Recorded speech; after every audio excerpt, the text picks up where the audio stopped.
Bantz, it's your boy Flash, we got Skeet in the back, and today we got Hakeem. Mr. Hakeem!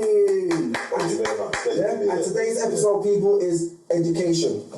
And today we've got the perfect guy to talk about education, Mr. Hakeem, because he is, I'm not even going to say like his professional marks, I keep on trying to say it. Like, I keep on getting him in. Hakeem, tell him what you do. 100. Okay, so I am the pastoral lead. Pastoral lead. The pastoral lead All right. in an SCMH school for secondary age children in North London. What does that mean? Yeah. Okay, so that means essentially I am the head of year for an entire school. Okay. I deal with safeguarding, attendance, well-being, behaviour, anything that's not educational or curriculum based is basically my remit. Okay. It means that I can get involved in helping young people move forward, not necessarily educationally in terms of academics, but in terms of how they feel in school, how much progress they're making, how they feel in education, which is rewarding for me. Okay. So is you part of the school? Are you independent of the school? Are you? I'm part of the school. You would call me. It would be in a mainstream school. We'd call it the pastoral team. Okay. My role would generally go to a deputy head teacher who'd be in charge of behaviour. Okay. Essentially, because of the nature of our pupils, it's a much bigger role. So whilst we have a deputy head in charge of behaviour, I sit underneath them and then deal with the more day-to-day minutiae, while they look at more strategic views. Okay. Because I understand the school that you work in is not a normal. It's not a normal. I love what you done there. I love what you done. We don't use the word normal, but I love what you done there. Simply because no judgment. I'm here to learn, yeah? I love what just you like done a lot of the viewers. We all are. We learn every day. Okay, so we say we don't like to use that phrase simply because if we judge our young people and say, oh, you know what, young man, you're no longer going to a normal school, you're going to go to our school. What's that saying to him? And you can't use the word special, can we either? Well, some schools are special, however, we don't. We tend to use the diagnosis. So we talk about SEMH, which is social, emotional, mental health needs. Okay. We talk about SEN, which is special educational needs. Within that remit comes a whole load of other diagnoses. So, for example, no young person in our school can come there without an EHCP, which is an educational health plan, which basically says that how we're going to educate them. Okay. Their local authority will give them a certain amount of money and say, this young person needs to be educated in this way. That might be one-to-one, that might be therapeutic counselling, or that might be a school like ours, which can cater to their more challenging needs. Okay, so would it be fair to assume that all of the kids in that school have they been kicked out from? That'd be fair to assume. They may not necessarily be kicked out, they may be school avoiders. They may be, you know what, I was bullied for a year and I don't want to go back for 2. It may be I was kicked out from 3 schools. It may be that I've got social services involved in my family and I move around. Whatever the reason, we can still take and support you, which is why I love what I do. Excuse me. A lot of people view teaching as I don't want to say a boring or traditional or staid profession, but when I came into education, I had no idea I was going to be a teacher. I didn't come in there looking for that. No. Okay. Yeah. However, I found myself in this role, 25 or 20, 30 years ago, and it's been the making of me as a person. Being able to wake up every day and enjoy going to work is a joy, it's a boon. And not only that, but you're actually helping other people's children. Imagine how good that makes you feel inside. On a purely selfish level, I'm working altruistically for other people's children, which then makes me feel like, wow, you're putting something out there. So again, I could go on there for a long time. I love what I do, I really do. So how did you get yourself? That was never your passion? Is that what you're trying to say? Never crossed my mind. I was born in Hackney, single parent mum, African boy, Nigerian extraction, London, Niger. So I was lucky enough to get a grant to go to a special school. Okay. And it was a boarding school. Okay. Out in Ipswich. Okay. Amazing experience. Yeah. Changed my life. I met up with boys who become men who are still my friends now, 40 years later. Yeah. Now imagine, here's a little roughneck black boy. So what you sent there because of... Right. All right. So I'm challenging. You was that guy that you're helping now. Let's see the picture. All right. You're seeing the picture. It's all coming together now, You're better than the hunter than to guard the animals. It's right. So I was challenging, but I was bright. Yeah. But we had no money. So this kind of school would have been never on my radar. Yeah, of course. My head teacher, God bless her soul, said to my mum, I think you do good here. Okay, we went to visit the school. And like I said, it's amazing. For my boy that's growing up in Hackney on the ends, to see that much grass is unbelievable. Are you serious? The field don't end. You know? Yeah. So I go there for 5 years. I get an amazing education. I learn how to become independent, how to become a man, how to relate with my peers, because it's 97% black. The school. Okay. 97% black. Okay. All over London. Okay. This predates postcode. There are no postcode wars now. Yeah. So I'm mixing with men from England down in Brixton to Mozart to you name it. And these all kids that have trouble basically. Talking from all over London.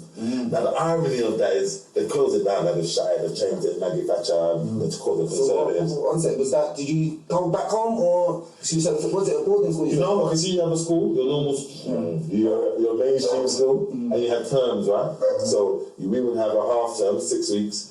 Your parent would come up for, then you go home for a week. Okay. But in between that half term, they'd come up for a parents' day on a Sunday. Okay. So let's say 3 weeks in, coaches will come, everybody's parents and a coach, and then like my mum bringing pots of jollof rice and okra and stew, and then 2 bags of sweet and chocolate to say, okay, that'll tide you over. So I don't lie to you, I was never homesick. I was secure that my mama loved me, I'm here to get a good education, and I'm sure some people were homesick, but I was never one of them, I won't lie. So that opportunities means that, okay, you leave school, but I'm educationally minded, but I'm from Hackney still, innit? Yeah, no, definitely. So you get involved in stuff that you're not supposed to be involved in, you know, I ended up going Old Bailey. Okay. And looking at mama, while I'm in the dock. So this was after you got the education, yeah? After I got the education. Okay. This is why I said, when I'm seeing these boys and I'm talking the talk, I'm talking to because I get the pitfalls. You can get, and I got an A-class education. And you still... And I wasn't a bad Jew. And in terms of, I haven't born or I ain't got that heart, let's be real. And I'm real with myself. I'm real with them, man, because you're doing it. You're by association. But when it came down to it, and I'm looking at mama, I'm looking at myself, and I'm saying, am I that guy? I said, I'm not that guy. So I stepped back. That's good. So from that close shave, you was able to come out. And then what am I going to do? I'm 19. What am I going to do? I'm playing rugby. That's another thing, the school introduced me to rugby. Okay, yeah. Really good. When they got to them sort of schools, yeah. You know, we never see rugby in our life, right? They had to... I remember the first day, we were year 7s, first years, we're in our boarding house. We ain't playing, we're all London boys, we ain't playing rugby. We ain't playing. You can't make us play. But he said, no. Then when they got the year 13s, which had been 6 formers, to them, these young boys don't understand the rules of this school. They ran us out of that house. I don't know how much boys got kicking at their backs. The love was me grabbing my feet, so I want to go play rugby. But again, changed my life. I represented Great Britain students, I represented North of England, I played for semi-pro teams. Okay. Changed my life. Okay, that's good. What happened? Right, here we go. So that's actually privilege, because you're... I won't want to say you're black, but obviously there ain't a lot of black people in rugby, so obviously black man are fast. I've said it. You're laughing, but I said it. They've missed a trick in the inner cities. They've missed a trick. It's one of my favourite players at the moment. His name is Maro Itoji, He plays for England. He's a lion. Anyone looks at him and watches him knows he's a player. Now, you'll find...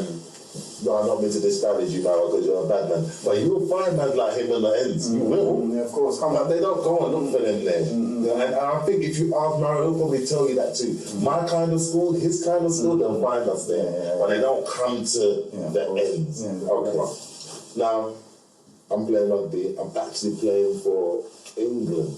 Okay. I'm England students against Wales. Okay. The man will come to see me. So you're on the England team? But I'm doing alright. I'm a student.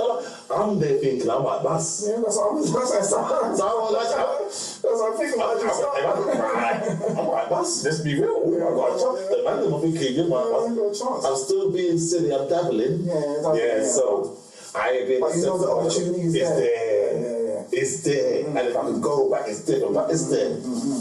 Playing on the bog of a pitch and I mash up my leg. Cool.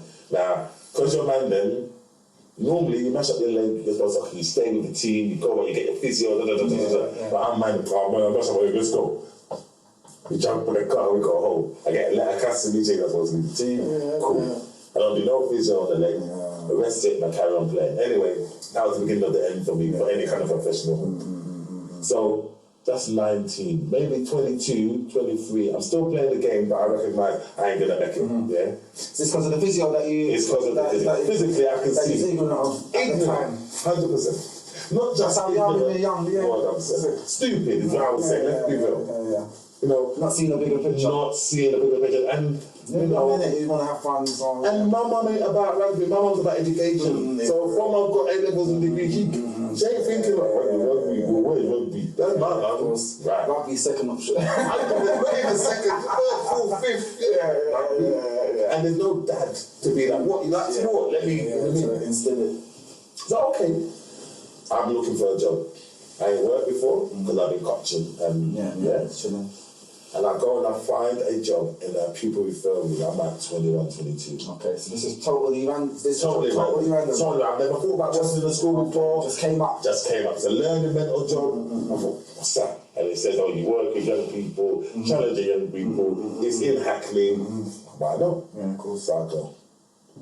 And it was the best 2 years that I'd had up to then. I loved it. Yeah. Met some lifelong friends, but learned about what my vocation was going to be. This is what I'm going to do.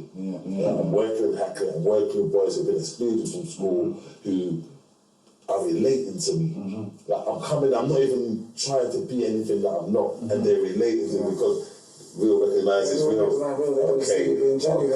Okay. And so I thought, okay, wow, there's a power here. What can I do with that?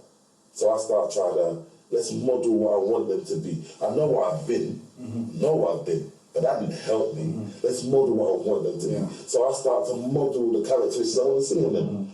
I start to be forthright. I start to be honest. I start to be honest to the point that sometimes it's the truth you don't want to hear, son. But I start to show them because I won't lie to you. I'll be honest with you. And there you go. And I learned from there, that's my thing. I'm going to be honest with you. No matter what that means, it means that you know I won't lie to you. Okay. So I start that job, I love it. But it don't pay well because it's a low rent. No, don't say that. It's a low paying job for what the people do. And I'll say that to my chest even now. They should be getting more, 100%. Because man could probably get more stacking shows than doing that job. And that job is looking after people, chilling. Okay. So, I'm like, okay, what am I going to do? So I'm not going to leave.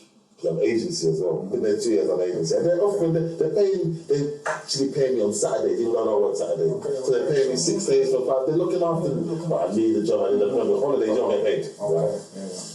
So I go and I work for the Islington Council for 1 year, where I met my current wife about 16 years ago. And I'm like, alright, I don't do this. I'm in the office for a year. So I do this. I can see how someone could get in the council and just work and do their thing. I said, oh, this ain't. This ain't. So 9 months, I told them, I said, listen, I won't be here no more than a year. 9 months in, I'm looking. God so good, a school comes up in North London, a mainstream school, a big school, comprehensive school, and they're looking for a mentor. I said, whoa, let me go do this. I jump in, and that was the beginning of my career. From learning mentor to referral manager, which is basically when you're looking after the children who are coming for detention, who will be sent out of lessons. I moved from there to go and run my own alternative provision, which means then it's an outside educational source where children are being referred to me, even some children that I might know, Yeah, and working with hilarious, and referred to me, but from different schools all around London. I then got made deputy head of lower school, which when I was in charge of year 7 and 8, big remit. Okay. Is this the school where you're currently at? No. Okay. So this is a school where I really established my vocational kind of path. Yeah, who I was, what I was going to do. And at that time I'm being encouraged to go and do my teaching qualifications. I haven't done it. Yeah, I'm getting everything I'm getting off my sheer force of personality. Do the teacher, I give you do the teaching, you won't fall, you won't fly. You can teach a class, do the teaching. And during that time I taught for a year, year 10s geography, cover. Okay. I taught year 7s and 8 PSHE, so it's not like I hadn't taught, but I didn't like it. I didn't like it. Your heart right there. Your heart went in just the teaching. Right. And you're just teaching geography. Right. I can see where you're coming from. And I wanna talk about you. I wanna say, right, what you didn't go see this, what you did, leave the fortnight alone. I wanna talk about you rather than, okay, sir, we need to do arable farming today because we need to talk about how the soil is. I can't. I did it because that was my job, but I always knew this is me. So whenever, from then to now, people still said, I said, listen, you know what? I know what I'm good at, and I can teach. I get that. I can manage a class. I know, but it's not my bag. It's not my bag. Right. So, what happened now? Get made redundant. Okay. Like I've been there 12 years. Loved every minute of it. Yeah. New head teacher comes in, as is they want to shake things up a bit. So I take the redundancy. It's decent money, and I think to myself, I'll go and find a job elsewhere. Okay, so then you got made redundant. Got made redundant, had to look for a new vocation, new job. I was going to say the same vocation. And I went and found myself in a crew in acting, another different crew. Okay. Actually, in what my old crew had morphed into. And I went there as, like, again, agency worker. So I've got my redundancy money. And I'm thinking I'm okay. After a year of that, I get a job to go and teach 60s in a local school. They're not too far away. Okay. I jump on that. I do, days, why not? And done that for 2.5 years. Again, in that, got nice. So I moved from year 6 teacher to the year 7 teacher to, again, not the pastoral lead, but the behaviour mentor, as well as teaching year 7, to when this job came up. So again, got made redundant.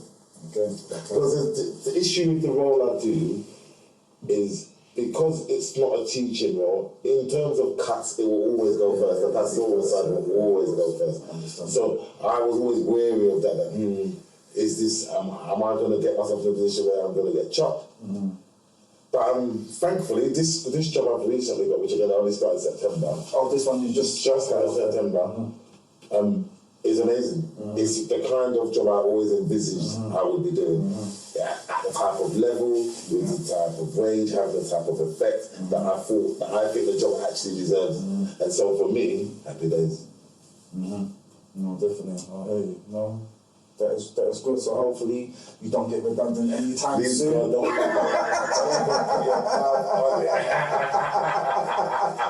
Honestly, I'm finished. If it's the third time that I'm done. I'm done out here. Can't do that to me. Yes, okay, all right. So working with students, what are the easiest? You know, because obviously you've been caught up and got straight from when you said you went to Old Bailey, yeah? I did. Is it okay for after I know you just got your job in September, like I'll tell you what I tell the kids, because I don't hide from the kids. Right, cool. I always explain, listen, I've been to Feltham, and I've been to the Old Bailey. Okay. And both stories, I tell it as I tell it. So I got caught up, I was with a friend, he done the thing. I said, I'm not going to say nothing because you don't snitch, right? We'll come on to that in a minute. Keeping the code. Right, keeping the code. Messed up code, keeping the code. Okay. Get back, get taken overnight on remand. Okay. Bricking myself, thinking, I'm finished, the worst. Morning comes, they come get me from my cell, they say, charges drop, you're fine. So, turns out my bedroom went and said it was me. They didn't hand himself in. Pick up the your question, yeah? You know why? Because sometimes people get caught with their friend and their friend's got nothing to do with it. and the friend don't need to come down with them. But the guy will not just own up to it. And he'll make his brethren go down with him. Unnecessarily, just maybe for company, or he don't want to go there by himself. And it's really sad. He saved my life. It's really sad. You're wasting other people's life, and you got caught in a mistake. Take it. You don't have to know what that is. You know how much love I have for him. You have to big up your friend. You know how much love I have for him. I tell him all the time. It's like, man, you know that. Yeah, you know that. You know that. But man, he put himself out for me in a position where he sacrificed himself for me. Yeah? Okay. But I still never learned. Still never learned. So I continue to dabble, and I'm at college studying law. Yeah? Not really studying there, but I'm studying play. And I get involved in something. And the thing I get involved in, I never tell the children because I'm not proud of it, I'm ashamed. Yeah? I always say I never killed anyone, I never hurt anyone physically or sexually, but I've done a bad thing. Yeah? Bad enough to go to the Old Bailey. Yeah? Okay. Yeah, of course. So, when this thing happens, this is the second thing we're referring to. The second thing we're referring to, and I go and I take myself, and I'm involved. I may not be the main protagonist, but I'm involved. And we get off by the skin of my teeth. By the skin of my teeth. I'm literally saying by the skin of my teeth. Because in that whole trial, the people were adamant, it's him.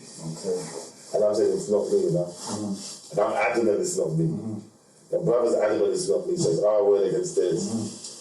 And the jury took our side. Now let me tell you a strange story.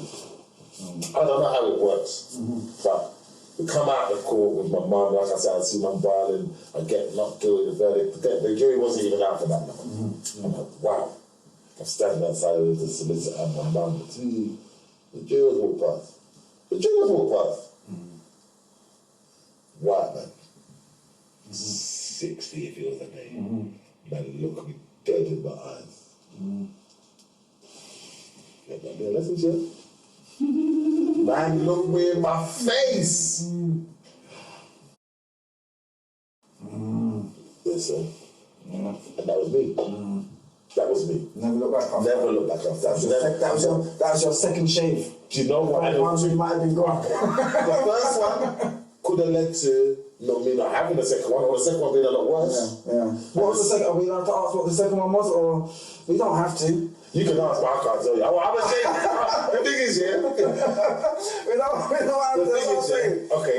No one has to say anything that they don't want to say. I love what you've done there. Suffice to say, I'm ashamed. I haven't said it for years.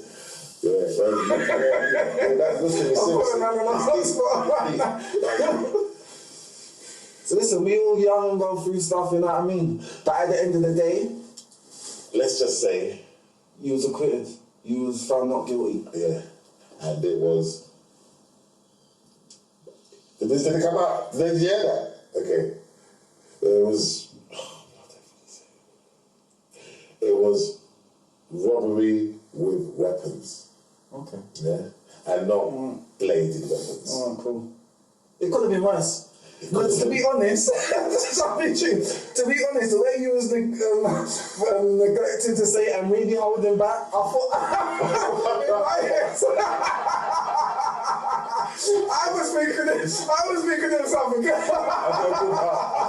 So that means you're a good person. Believe me. That means you're a good person. I was thinking, what could he do? I was thinking, no. I was thinking, please don't. You know what I was thinking. You know. So okay. I'm a good person. That's your shoulder, but you know, I'm not that guy. That for this show, that is. Yeah, right, exactly. We had this conversation up there. I'm not that guy. And I recognize that. Because this is the thing I have with my kids. This is what I say to my children at school. Listen to me. You ain't that guy. You get up every morning, put on your uniform and come to school.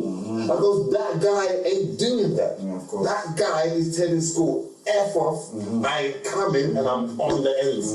Because you come in every day in your uniform to come and act bad. Are you serious? Yeah, don't make sense. Yeah. Don't make no sense. Now, that's not to say we don't have some kids in school that are corrupt in the life. That's cool. But the majority, and I'm going to say 85%, are just playing. They're playing in order to either A, get social standing, or to B, just survive. If I act like this, no one's going to be Yeah, definitely. It's true. I see it every day, King. I see it every day. Definitely, it's true. You said. Definitely. For me, if I always said if I won the lottery, I would do my job. No pay, but I'd set up a residential for these young people. Because a lot of them out there suffering PTSD. Yeah, I'm working with young people that are traumatized because of the ends. I'm talking about they wake up in the morning and their head is on swivel when they're thinking about going to school or going to the shop or walking with their mum. And that can't be right for a 14-year-old to be living that life. I've got 12-year-olds that are coming to school and fantasizing about what they do because they hear everything, so they know all the names, they know what they will do, and they come to school and say, yeah, I was with E, and we done this. And I say, you know what? If someone hears and says, oh, you know what, there's a kid in my school that knows X, they're going to come chop you because they think you know them. Yeah, I know, and it's it's just for, I don't know, it's not even for nothing. It's not even monetary gains. No, It's just for social status on the roads, which is really, really sad. So, do you think you've been working in this field for how long now? Do you say? A couple decades at least. All right, cool. So, given that, would you say is increased or decreased in the way kids act? It's interesting you say that. It's interesting you say that because I've got to think carefully because you can generalize really easily. So I know now from maybe a couple of decades ago, there wasn't as much social media activity. No one there. No one. What I done would have been blown up. Yeah, so 100%. And social media, we can come on to that. But I will get deeper than that and I'll say it's the breakup of the social construct of community. Okay. Now, I don't know how old you two are, but I'm 49. 50 this year, what?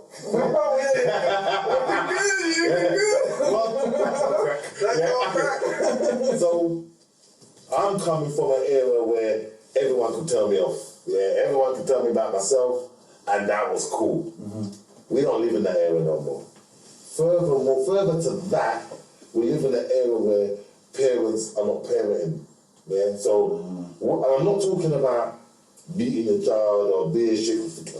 I'm talking about are you engaging? Does your child come chat to you? Are you not? Because you can know your child is on this team.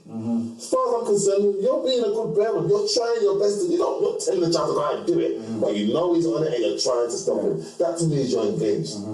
If you ain't, don't tell me you're a good parent if you don't know what your child's doing. Don't tell me that. I don't care if you're working and you've got a fat house, your kids got every amenable thing that they want. Don't tell me that's not enough. You've got to go and talk to them. And I'm talking to the point of, boy, how was your day? Good. What do you mean good? That's a rubbish adjective. Give me some, why was it good? You've got to get deep like that, because if you don't, someone else will show them attention. I say to my kids at school, because I call them all son. Why you call me son? Listen, that's good. Right, no, you could be my son. I want someone else to some of them need that father figure. Okay. And I say, that's another speech. I ain't get daddy, but I'm going to put myself as a role model in your life. You can look to me as an example, and I will hold that. I will hold that responsibility. Yeah? And if you think I'm not doing right, you challenge me. That's why I tell them I don't lie. Because they would, no, wait, don't you dare. You know I don't lie. Okay, then we have to come back. I don't really think that as parents or as a society we've remembered that they're still children. I think we've tried to we've tried to make them into adults too early. Yeah, so we have 8 and 9-year-olds with phones and social media accounts because I want to be on TikTok, man. You're 9. What do you mean you want to be on TikTok? Okay. Now, mum says, well, you know, no, I'll use it responsibly.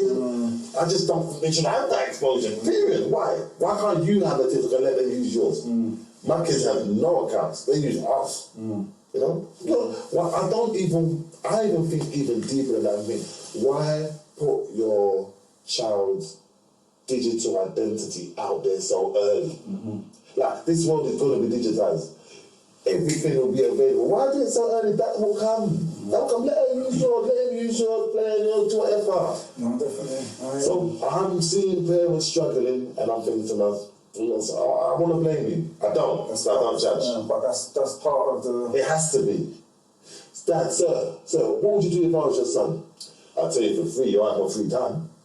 So what do you mean? I go, listen, Tuesday you go karate, Wednesday you go football, Friday you go karate, Saturday you play the game. Yeah, what you do the rest of the days? Homework. You might have a Sunday afternoon. Oh, definitely. I feel like the time. It's definitely, and you know what?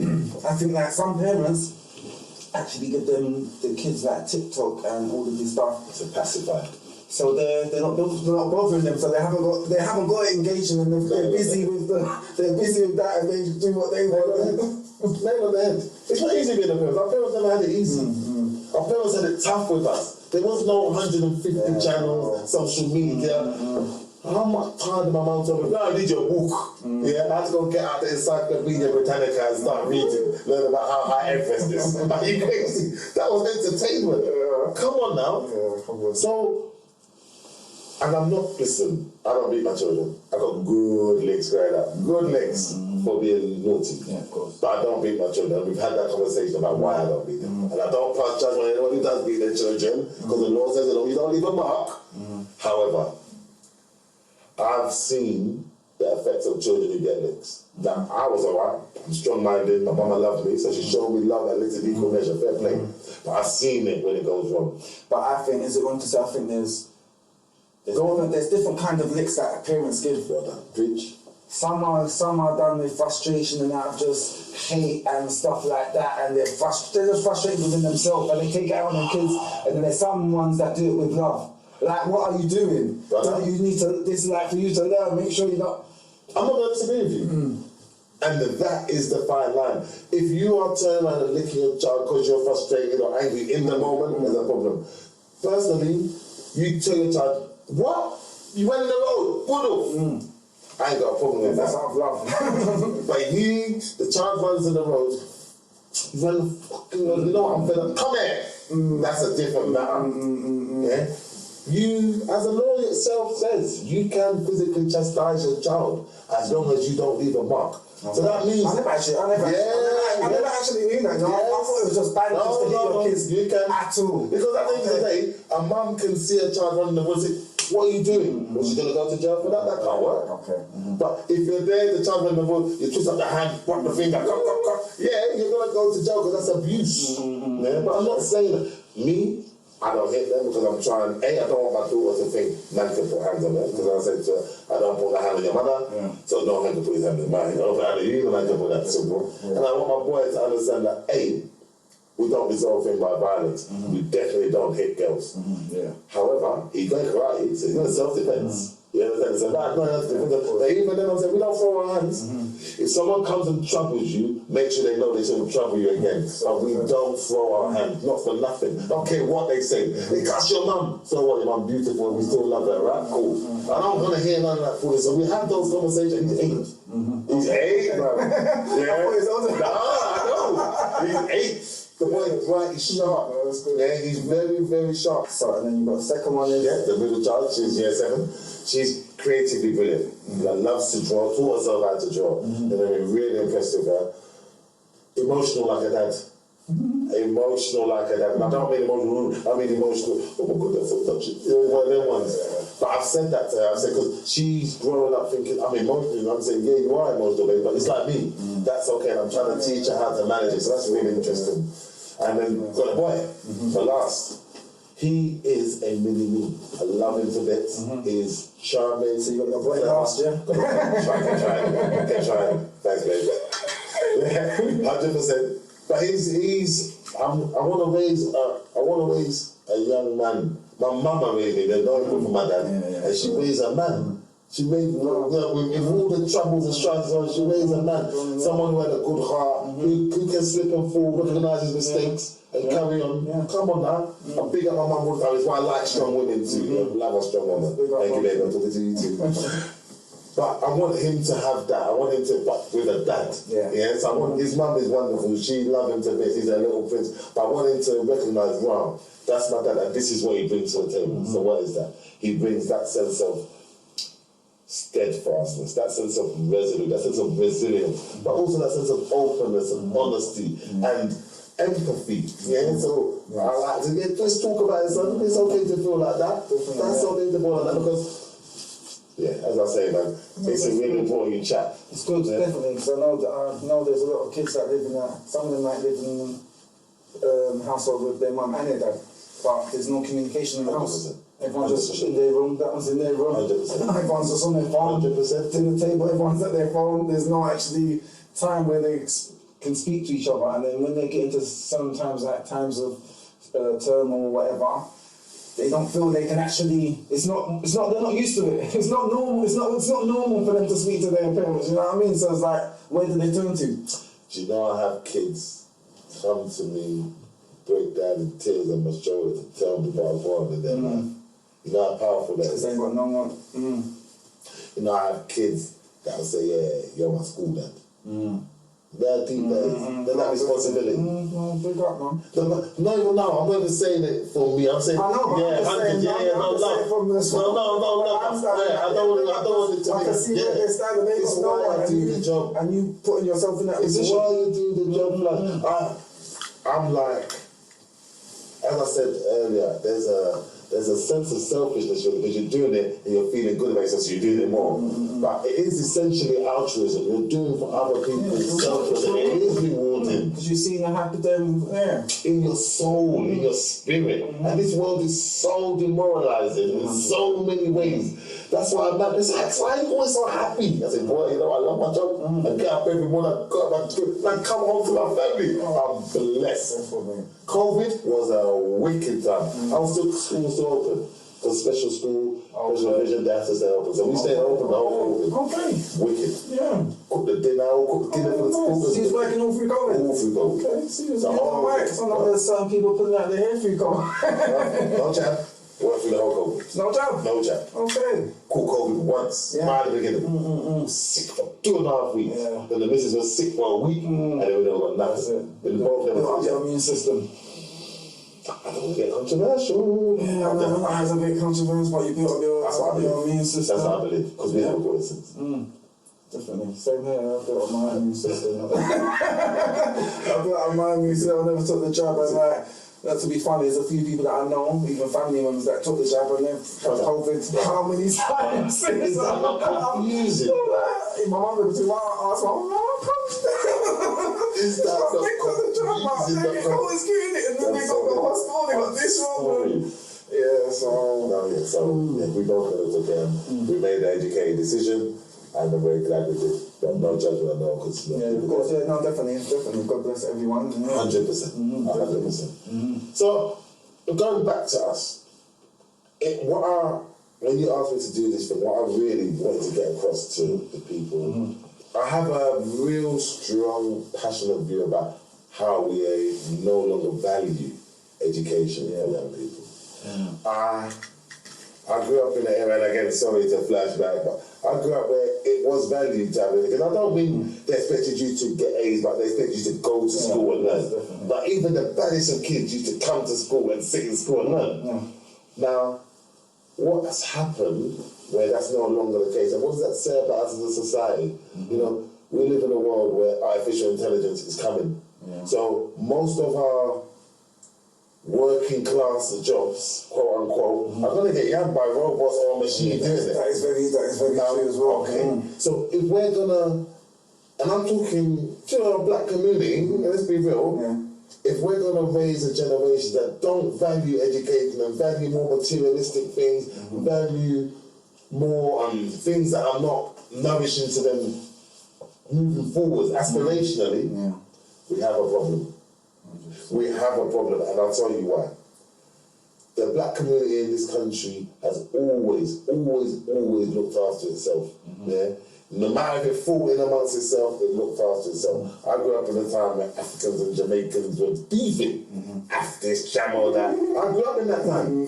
But I also grew up in a time where Afro Jamaicans, Nigerians and Jamaicans blended. My missus is Jamaican. You get me? So I see progress, but on the other hand, I see too much negativity. I see too many parents giving up and feeling as if, do you know what, I can't make that difference in his life, so I'm gonna, well, once I get to 18, it's not my problem.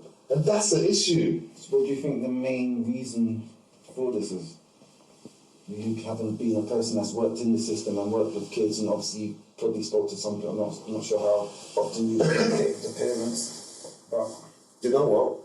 I'm not going to put it all on parents. The government's got a part to play. They've reduced school funding. They've cut school playing fields. They've made classes bigger. They've not paid staff correctly. You know, look, teachers are going on strike now. It doesn't make any paid. And that's the teachers. Forget about the support staff. Them are even much less than teachers. Okay, so if you as a government, if you as a country is not valuing the role, why should anyone that's there is supposed to be taught by? Why should a kid have any respect for what a teacher does if a teacher is not venerated in our society? And I'm not talking, oh, you're a teacher, we love you. I'm not a teacher per se. What I'm talking about is are our young people being encouraged that, you know what, through education, you can get the aspirational lifestyle you want. And it doesn't have to be, oh, I'm going to be book smart, so I'm going to go Oxford, Cambridge. I can be okay smart and become an apprentice and make my 60 bags a year as a plumber, as an electrician, as a joiner, whatever it may be. But we're not even exploring those opportunities for our less academically minded young people. The academically minded always do well because they're academically minded. They will find their way. They'll find a way. But the majority of us are not academically minded, and we need the nudge and support. And let's be real, the system ain't built to support us. So we have to do it as a community. Now, what does that mean? That means me as a black man is trying to do it with your son, with your daughter, with her daughter, with her son, because that's what I'm practicing what I preach, right? But I can't do it on my own if you ain't looking after your son, she ain't looking after me. The kid comes to me for 8 hours and I give them all the nourishment and succor that I can provide. I emotionally lend myself to them for 8 hours, then they go back to chaos. And so that's hard for any school, and I recognise that. I've been there. I've had a kid.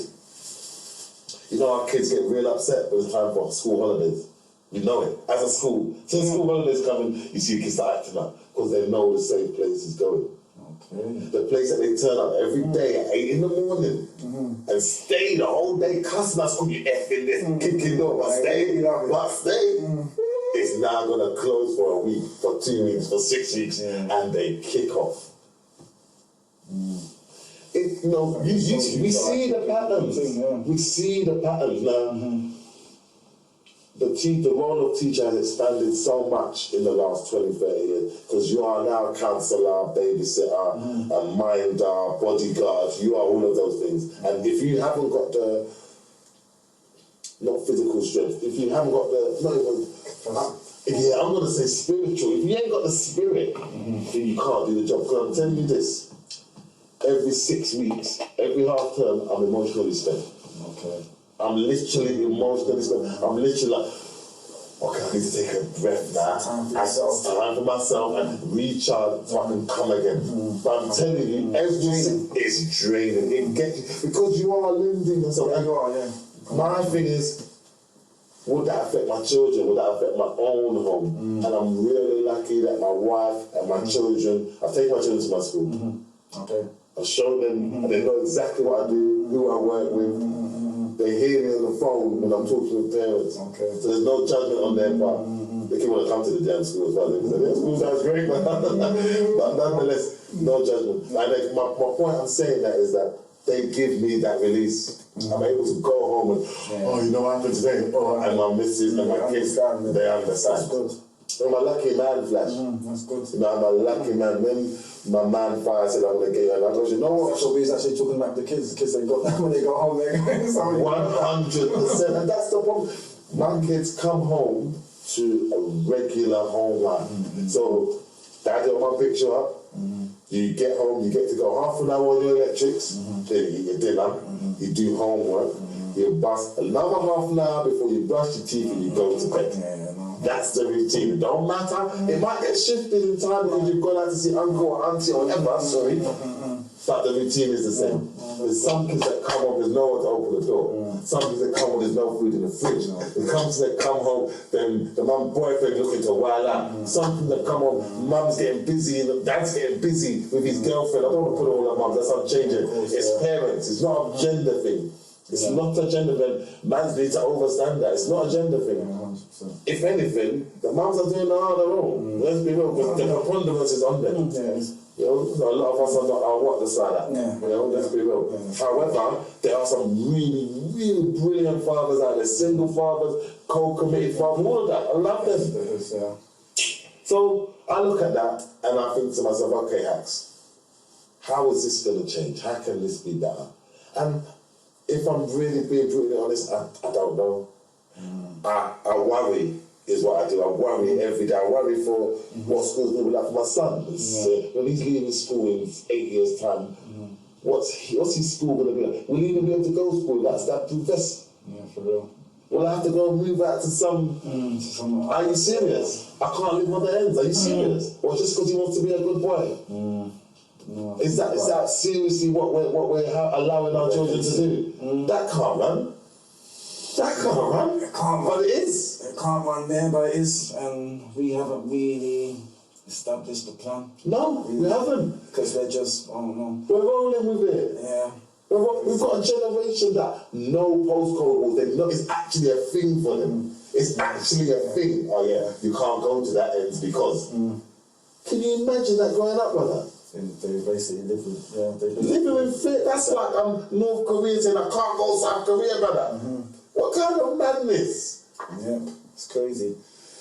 So during your job, obviously you've been working within how many decades? Have you seen any improvements towards helping the kids to? Yes. Yeah. I would say the improvement. So now you're saying about this. Obviously they've cut a lot of stuff out. Right. They have.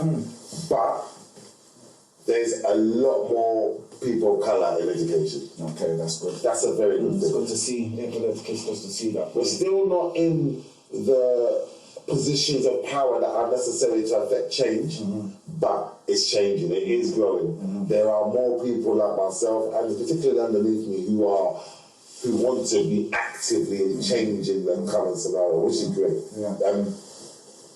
My role and the role of well-being and behaviour has grown because children's mental health is important now. So that's a good thing.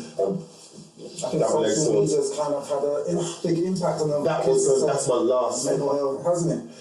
That is the worst down depression, and I think it's due in the world. Flash, it's the worst thing in the world for a school. For a school, in and of itself, cool. But for a school, it's whether it's Snapchat, whether it's Facebook, whether it's Insta. A, you've got access to stuff, which is one thing, but B, you've got access to each other. So there's not a day goes by where we don't have an incident with a group chat here or pictures of there. Oh, sis, I'm going to screenshot that and send that. I'm going to show you I said that and show you I said that. Then when they come to school, that's the battleground. That's the battleground. So you're absolutely right. Social media has made it difficult for schools to manage behaviour because they're bringing everything outside, inside. But more importantly, I think it's opened their eyes to things that I don't think they fully understand. I had a young man tell me that he likes, and sorry, I'm going to be controversial, I'm sorry, I apologise. He told me he likes Andrew Tate. I said, yeah, how come you like Andrew Tate? I don't like him. Because I'll say, you don't know him. I bet you never listen to anything he says. And I go, no, I don't like him. I think he's a misogynist. You don't even know what misogynist is. Like, wow. Really? Because, well, sticking it on me. He said, no. I've bet people that say, don't like Andrew Tate. When I ask them, say, what's up with this? Say he's a misogynist. I say, what's a misogynist? And they can't tell me, what is it? So, what, basically, it's a man who generalizes about women and treats them Thank you. There's no good fashion. He's like, oh yeah, but most people can't tell me. That was it, man. That was the only argument. Most people can't tell me.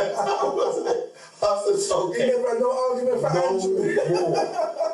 Cool.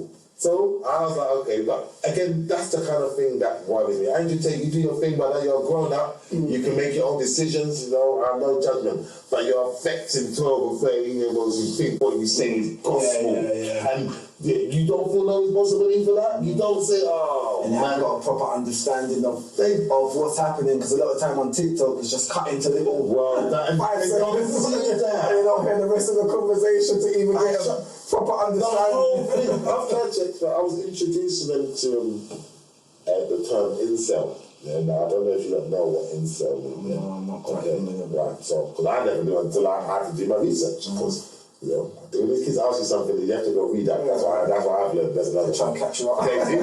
They do. And if you don't know, say you don't know. Yeah, but I will find out. So, involuntary celibacy. Yeah, apparently, these dudes, and I'm not blaming Andrew Tate, but a lot of them like him because they say that they've been made celibate because of women, because of the way women treat men. So because they don't like them, it's the woman's fault, and so they're now involuntarily celibate, incel. Can you believe such a thing? That's crazy. That man is basically saying, because I can't chirps, it's hurtful. It's hurtful. And he quit, and that's a thing. That's crazy. But I did hear like some survey, like certain kids with below a certain age, majority of them ain't really sexual. That's what I was like, wow, I didn't know percentage was actually so high. Yes, I disagree with you. I said, No, I won't disagree with you. Because I was going to say, but then again, there's a lot of elaboration, a lot of chatting. I've done this. Have you come here? You know, if you I'm going to put that safeguard, you know. Well, I don't actually do that. Yeah. But you're right. It's a lot more sexualized. I can't even deny it. It's a lot more sexualized in schools. It's a lot more sexualized in schools because they pass around stuff. I remember years ago, I'm talking over 5 years, maybe 10.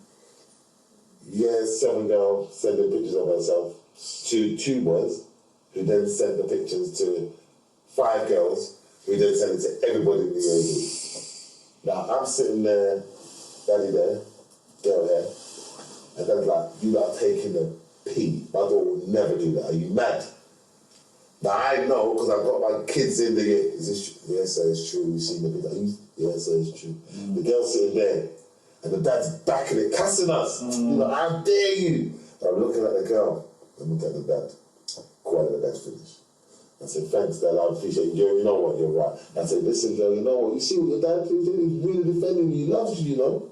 He loves you. What a shame it would be, because you know the police can find those things. Like, even if the picture's in me, they can find it. Then your dad's going to have to see it, and it's going to be, wait, you told me, and he's going to find out in court. That'd be horrible. So, listen, if you haven't done it, that's great. But if you have, think about your dad.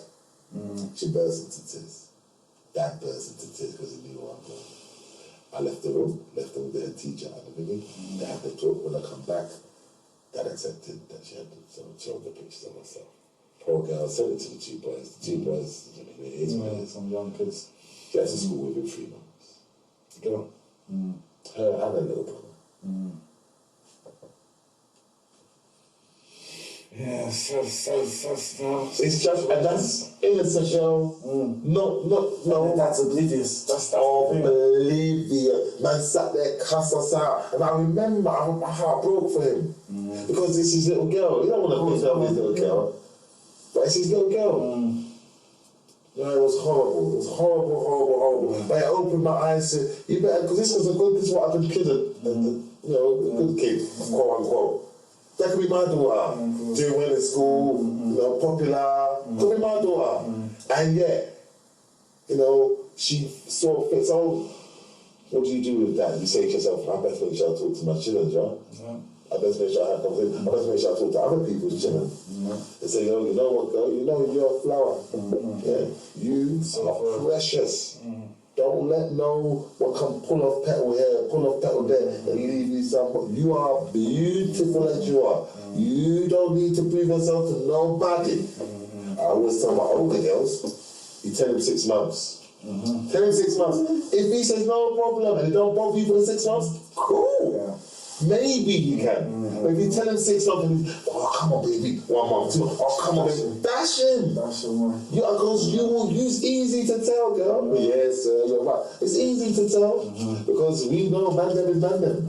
I tell my son, be honest. Be honest. I ain't telling him anything, but the plan is, be honest. Be honest. You know what, baby girl? I don't want a long-term relationship, but I like you. And we spend some time together. There's respect there, isn't it? 100%. Give her the opportunity to tell you, no, you're brother, I don't want to know. Or, okay, let her have that chance. That's a respect thing. And this is what we're trying to do. I talked that in my PSHG classes with my boys. I'm going to go to another controversial subject here, so in schools. Homophobia. Okay. Black community, yes, she keeps sucked it back.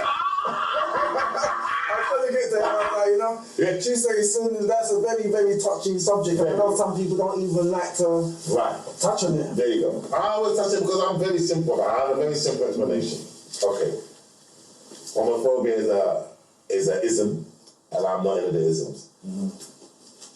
I ain't gonna judge nobody for what they're doing because it don't harm me. But on a purely basic and selfish level, this is how I explain it to my boys. You can't be vexed at that gay man. Why, sir? Okay. A, he's not chasing after the girls you're chasing. That's more gal for you. B, he's chasing after a man, so that's kind of competition for you. And C, he only wants men like him. So why are you worried? For real. When I drop it like that, it twists their brain because they're like, wait, okay. Why is it bothering you? Why? The thing is, listen, I get it. I always say to them, I grew up in the time, we used to, come on. You couldn't, how they paraded now, you couldn't. Listen, and we used all of the derogatory names. We did. It was the norm. Those names you just from just as a norm. Even if you're right. Just as a So, and what I say to them is, and I understand, because some of them say, no, so they're in my house. And I say, okay. I say, but the problem you have here is that your house isn't the world. If you go out in the world and start, they'll shift you. You'll get arrested for hate crimes, my friend. 100%. So when I'm trying to explain to them, I'm telling you this for self-preservation, young man. You know, if you're going to have them views, as much as I might disagree, I still don't want you to get shit. Please. Of course. So it isn't working. So when I'm having conversations with my year 10s, with my year 11, this is how I'm talking. Because I always say to them, you're out of that age now, we can talk freely. Let's not pretend to each other. You're out there in the world, you're seeing stuff, you're doing the stuff. Talk to me. Talk to me. What do you want to know? What can we? But we don't say, chop. We don't do that. Okay. So I had sex. My balls don't do that. Testicles. We use the correct terms and we talk. Yeah. And you will see how powerful that is. If a kid wants to say, if you be friend, let's say John and Barry are here, and John says that last night I chopped that down. I say, whoa. First we're gonna address the chop. But second we're gonna address that you're 15, you should be having sexual knowledge and statutory rape. We have that conversation. Okay. But so we're both 15. Well, okay, you know what? You won't go to jail, but you're going to get social services, you know. They might say you're old enough to make your own decision. They might, and they might not. Just not. So I'll give you the information. What I don't, as I always say, I'm not going to lie to you. I'm going to be honest with you. When did you lose your virginity, sir? Too early. Where was that, sir? Too early. Where was that? 16. That's a lie, but I always tell them 16. Because the thing is, you want them, you're trying to model something. And so that means sometimes you've got to be a little bit something you're not. When they talk about, so tell us where you, I say no. I tell them certain stories. Of course you do. Of course. I told them when I had a gun in my face, and I said I cracked myself. I said, I don't know about anybody else, but me, I crap myself. And they look at me like, okay, sir, you're real. Because, you know, and that's the kind of, I'm trying to be real for them. I'm just a normal guy raised in a family in the world you live in. And that's going to be you. You know, it doesn't have to be a statistic. You don't have to be a casualty. You don't have to fall by the wayside. You can actually just say, you know what, I'm going to live my life like the majority of us do. You know what I mean? The majority of us do. So, I'm trying to push that narrative to them. No, definitely, it's a good look. Alright, Hakeem, basically, like, I spoke to a couple of people that work in public schools, yeah? And sometimes they say that sometimes they want to make an impact in the kid's life that you actually do. But sometimes they say that sometimes they find it hard because of the curriculum and they want to kind of be a mentor to them. And it seems like they're discouraged. I've spoke to a couple of them, they're kind of discouraged as what they wanted to get in there. They wanted to go in there and like you actually make real change with the kids. And when they get in there, they be like, wow, there's like a barrier. Maybe that's why the kids end up going to your schools. What would you say in regards to that? I would say that that's a very common theme. I would say to you that, unfortunately, as I said at the beginning, the role that us as support staff do is not as venerated as that of a teacher. It doesn't come with a degree. You can walk in off the street and be an amazing learner member. Reach the kid, help them do their work, make them access and engage in lessons, but you're not going to get more than 21 grand. Yeah? Now that, to say to a grown man or woman, here you go, is not enough. Yeah, of course. Doesn't fascinate. Even though it's rewarding, innit? 100%. Now, I imagine that you've got the people who are talking about coming to the school, they're learning and they're thinking, wow, I can help. But the barriers are the bureaucracy. And to a certain extent, you can't get past that, in that there are rules you have to abide, especially in this era of safeguarding. You know what I mean?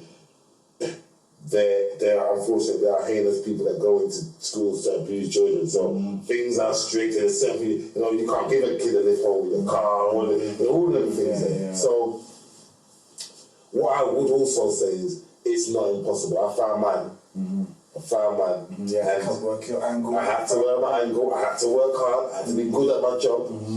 But the job I have now is about as good as I could possibly. It's a really well-paying job for my role. Really well-paying, and I'm respected by my staff and by my boss and by my peers for what I do, for the impact I have in my role. Now, personally, there should be one of me in every school. And I don't mean me per se, I mean the role. A person. And that's the normal schools. All schools. Every place that educates should have a person or people there whose sole remit is to look after the well-being of the children, whose relationships with the children are really strong, but who the staff see as an ally and not as an adversary. You know what I mean? If that's what it seems like. That's what I know. When they go into that role, they see as I know. I've seen it. Because unfortunately, some teachers have I'm better than you because I'm a teacher. And as I said to you, that can't work. You can be an amazing teacher, from Lincolnshire, and I drop you in Tottenham. So there you go. And it goes, do Tits up. you could get a random, put him in front of that same class of 30, and I'll have them eating out of his hand. Right, so I'm not going to give you status or kudos because you have a piece of paper. You're going to have to earn that respect by showing me you're for the children. I've met some teachers, but I've met some amazing teachers. There's some teachers who are class as friends who are amazing educators. Amazing. You can put them in a class anywhere in the world and they will educate them children because they're nurturing, they push, but they support. You know, and that's if in my ideal world I have my own school and I'd employ the people I want and we'd smash it. We'd smash it, but you know, it is what it is. You never know. Never say never. God willing, Flash, I love that. Alright, Hakeem. Before we wrap up, I want to ask one question, quick one. So I know you was in boarding school. I was. And the benefits that it had to you. For the parents coming up, what would you recommend, the boarding school or public school? I love that. Okay, the answer is twofold. First off, my own personal opinion is doesn't matter the school. Okay. And I say this to you as a man who, when it comes to choosing my own kid's school, the only remit I have is, are you going to be happy here? Okay. Yeah? I'm not interested in what their school records are, their score, I'm not interested. All I want to know is, are you going to be happy? Because if you're happy, you will learn. Yeah? That's the first thing. Okay. However, I cannot be,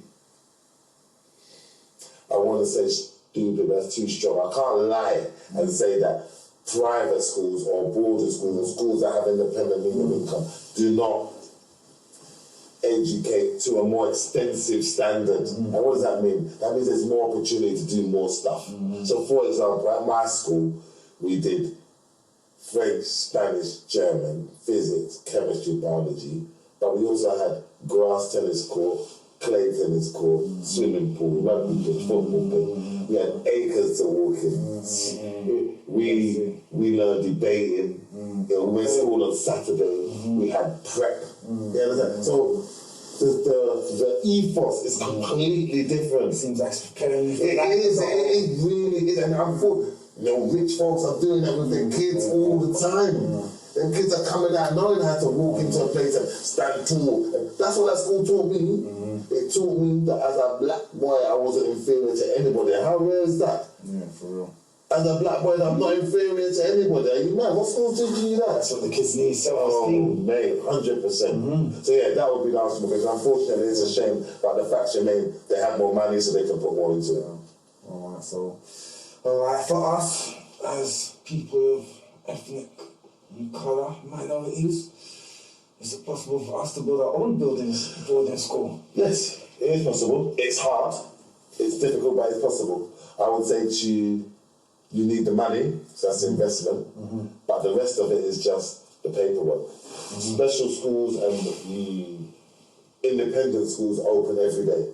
Okay. Every single day. There's government money that backs the open sea schools? No, independent schools are all cool. So let's say I come find you, you got 10 mil, and you're like, I'm like, yo, Flash, I think we can open a school. I need you, you got the backup, and you're like, okay, I'll back you. We get a building, we secure a building for, I don't know, a couple £1 million or 10-year lease.